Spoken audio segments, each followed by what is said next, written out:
Hello bachcho, let's see the question. And here the question says that plants such as Prospis, Acacia and Caprice. तो यहाँ पे question में क्या बोला गया है कि प्रोसोपिस, अकासिया एंड कैप्रिस ये जो प्लांट्स है ये कौन सा एग्जाम्पल रीजन ट्रॉपिकल रीजन जो है वो रिप्रेजेंट करते हैं, हमें बताना है यहाँ क्वेश्चन में।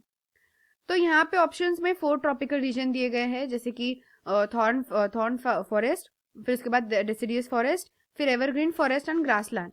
तो इनमें से कौन सा ऐसा ट्रॉपिकल रीजन है जहां पे इस तरीके के अकासिया, कैप्रिस या फिर प्रोस्पीस ऐसे तरीके के प्लांट्स पाए जाते हैं, हमें बताना है। तो बेसिकली ये जो प्लांट्स है हम यहाँ पे लिख देते हैं Prosopis, acacia, sorry it should be acacia properly.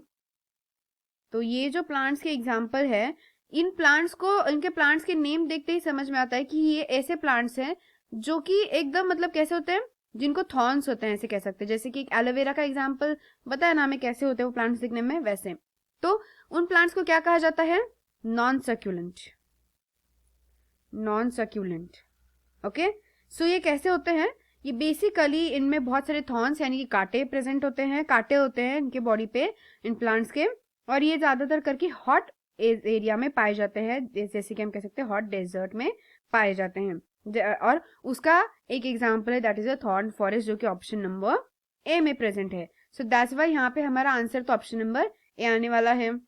साथ ही साथ यहाँ पे बाकी जो एग्जाम्पल दिए गए हैं, जैसे कि डिसिडियस फॉरेस्ट कहा गया है, तो डिसिडियस फॉरेस्ट मतलब वहाँ हमें तो पता है कि डिसिडियस फॉरेस्ट कहाँ मतलब प्रेजेंट होता है, that is present at the northern and southern hemisphere. तो उस जगह में किस तरीके के प्लांट्स पाए जाते हैं? तो वहां पे जैसे कि ओक है, मैपल है, ओक, मैपल, चेस्टनट, ऐसे एक्सेट्रा एग्जांपल्स के प्लांट्स पाए जाते हैं।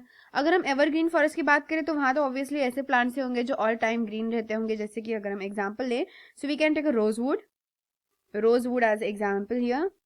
अदर देन दैट अगर हम ग्रास लैंड कहें तो as the name itself suggest, जहां पे बहुत सारा क्या होगा, ऑब्वियसली ग्रास होगा, that's why the name itself is said that grassland, क्योंकि पूरा लार्ज एरिया जो होता है वो कंप्लीटली ग्रास से कवर होता है। तो इस तरीके से सारे एग्जाम्पल हमने बता दिए हैं, तो इसीलिए हमारा एकदम सही और करेक्ट आंसर सिर्फ और सिर्फ ऑप्शन नंबर ए ही आना चाहिए, जहां पे इस तरीके के प्लांट्स पाए जाते हैं जो नॉन सेक्युलेंट होते हैं and they live in the hot desert area. So I hope you got the answer very well. Thank you and all the best.